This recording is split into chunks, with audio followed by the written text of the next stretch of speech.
Jadi di dalam dunia investasi, itu kita harus menyadari yang namanya hukum investasi atau motonya investasi adalah it's not how much money you can get, tapi how much money you willing to sacrifice. Jadi bukan berapa besar uang yang Anda akan peroleh, tapi berapa berani Anda mengorbankan portfolio tadi. Jadi mengapa saya batasi dengan 20%?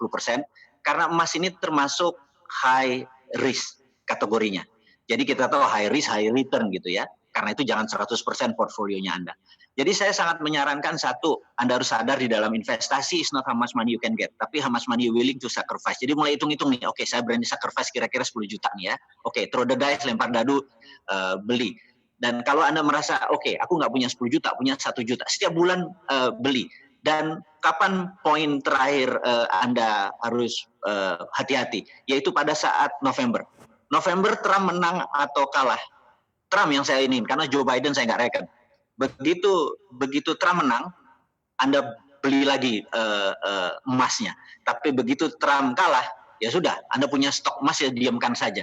Jadi kalau ditanya belinya berapa lama, belinya mulai dari sekarang sampai pemilu Amerika, Pilpres Amerika di November. Habis itu Anda wait and see lagi, lihat pengumumannya, begitu Trump menang, siap-siap nabung lagi. Beli setiap bulan 1 juta, 1 juta, 1 juta, karena terus saja itu akan emas naik, karena sekali lagi Fed akan diubah, akan di reset up oleh Trump.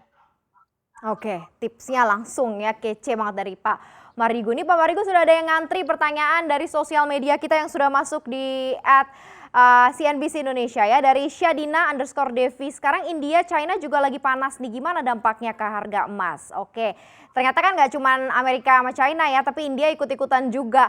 Apa sengefek itu ke harga emas, atau memang sekarang kita pusatkan ke Amerika Serikat dan juga China aja juga sudah sangat berefek untuk harga emas nih Pak Marigo? Jadi India adalah proksinya Amerika. Jadi saat ini kita tahu bahwa Rusia adalah sahabatnya Trump. Trump menang karena didukung oleh Rusia, didukung oleh Putin sih sebenarnya, bukan Rusia. Kemudian India adalah proksinya. Bahkan saya pernah menyatakan, kalau teman-teman tahu di sosial media, saya mengatakan jangan kaget bahwa darlingnya Amerika adalah India, di mana nanti obat COVID jangan-jangan India yang menerbitkan gitu ya.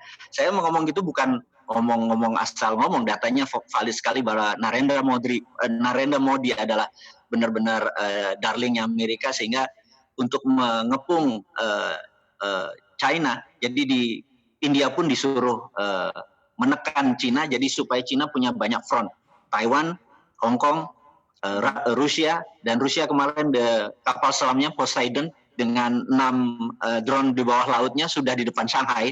Jadi ini ancaman-ancaman menarik, karena begitu drone itu taruh di bawah Shanghai bisa 200 meter itu tsunami-nya kira-kira. Tapi ini sekali ini cuma ancaman-ancaman yang menurut saya kecil untuk perang militer, tapi ini adalah menekan China, dan China saat ini udah 47 hari 4 provinsi disiram terus hujan.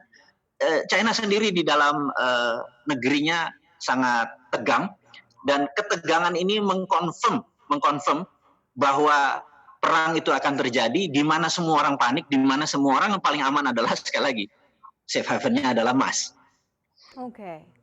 Oke, berarti memang semua yang bersentuhan dengan China dan ada koneksi dengan Amerika Serikat ini memang berpotensi mengerek harga emas jauh ke level tertinggi ya. Anda prediksikan berapa lama sih akan begini, atau berapa lama sih rally harga emas ini akan terus berlanjut nih Pak Mardigu?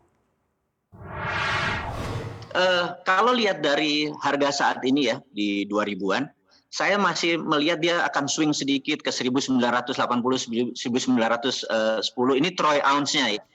Saya menghitung dari troy ounce-nya. Jadi, tapi saya nggak yakin ini akan turun ke 1800 lagi. Paling swing terendah adalah 1900-an. 2000 terus, jadi dia ada turun naik, tapi trennya tetap ke arah 2500. Jadi kalau ditanya teman-teman tadi kapan the best buy, mungkin bukan hari ini, tapi mungkin sekitar 2-3 hari ini agak swing turun ke bawah gitu ya. Tapi nggak lama, Anda bisa miss opportunity kalau Anda menunggu momen, karena saya pikir yang penting masuk sekarang. Nah, kalau ditanya sekali lagi kapan ujungnya adalah November pada saat Pilpres Amerika. Kalau sekarang buy now kalau saya, swing sedikit turun-turun oke lah gitu ya. Yang jelas kita jangan sampai kehilangan momen. Sekali lagi, tapi ini bukan, saya sarankan ini adalah logam mulia, bukan yang permata ya, bukan yang perhiasan maksud saya. Jadi yang 99,99 yang pure gold. Jadi bukan yang perhiasan yang cuman coating atau yang 18%, yang 22%. Saya sangat menyarankan saat ini emasnya adalah emas yang batangan, emas yang bersertifikat, yang Antam yang 99,9 itu yang saya sarankan.